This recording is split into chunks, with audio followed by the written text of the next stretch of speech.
বিসমিল্লাহির রহমানির রহিম। আসলে আমার আসন ব্রাহ্মণবাড়িয়া 2 সরাইল আশুগঞ্জ।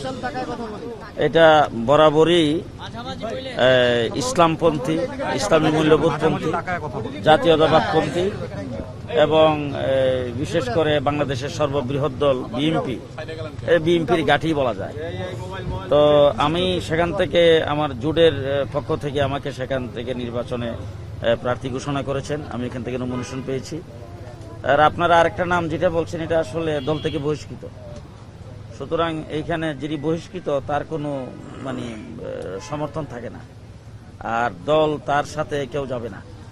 আমি ইনশাল্লাহ ওখানে সর্বস্তরের জনগণ আমাকে সমর্থন করছেন এবং ইতিমধ্যে আপনারা শুনেছেন ব্রাহ্মণবাড়িয়া আলিম উলামায়ে কেরামের দেশ, আলিম উলামায়ে কেরামের জেলা। ওখানকার সর্বস্তর উলামায়ে কেরাম সকলে ঐক্যবদ্ধভাবে আমাকে সেখান থেকে আলিম উলামায়ে কেরামের পক্ষ থেকে একক প্রার্থী হিসেবে ঘোষণা করেছেন।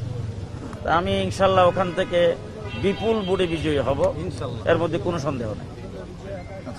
হুজুর, রুমিন ফারহানার আসনে উনি তো নির্বাচন এখন পর্যন্ত নিজে বসবে না এবং তিনি তার কার্যক্রম চালিয়ে যাচ্ছেন। যদিও বিএনপি থেকে বলা হচ্ছে বহিষ্কার করা হচ্ছে, এবং সেক্ষেত্রে আপনার কি মনে হচ্ছে তার সাথে তো কিছু লোকজন যাবে এবং তিনিও একটা অবস্থান সেখানে আছে, তার কি মনে হচ্ছে বিভক্তি হবে না? তাহলে ব্যাপারটা হচ্ছে কি, 1 নম্বর সিটে আমি বললাম তো যে 1 নম্বর হলো সে বহিষ্কৃত, এখন তো সে সেখানকার কিছু না। 2 নম্বর হইলো আপনারা যেটা বলতেছেন হেভিয়েটও সে কিছু না। রাজনীতি শুরু করছে কয়দিন হয়েছে? আমার রাজনৈতিক বয়সের 4 বছরের তার জিন্দিগির বয়স ছোট। আমি যখন থেকে রাজনীতি শুরু করছি এর 4 বছর পরে সে জন্মগ্রহণ করেছে। আমি রাজনীতি শুরু করছি 1977-78 থেকে, তার জন্ম হয়েছে 82 থেকে। হ্যাঁ, সুতরাং একটা সেখানে তার কার্যক্রম আছে, কার্যক্রম সে করতেছে।